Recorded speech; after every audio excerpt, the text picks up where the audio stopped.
Front লাইনে আরেকটু dangerous খেলোয়াড় থাকলে গতকাল নেদারল্যান্ডসকে হারিয়েই দিত জাপান। এখানেই কাওরু মিতোমা বা তাকুমি মিনামিনোর মতো খেলোয়াড়দের মিস করেছে তারা।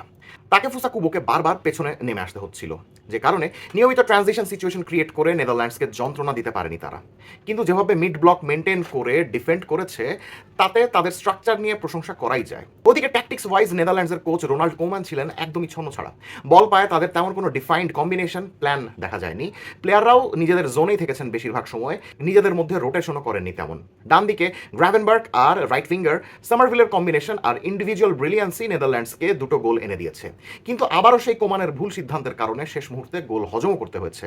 শেষ মুহূর্তে গোল খেতে চাননি তিনি, যে কারণে এদের দুজনকেই মাঠ থেকে তুলে দুজন ডিফেন্সিভ মাইন্ডেড খেলোয়াড়কে মাঠে নামিয়ে 5-3-2 ফরমেশনে রিভার্ট করেছিলেন ম্যাচ ক্লোজ আউট করার জন্য।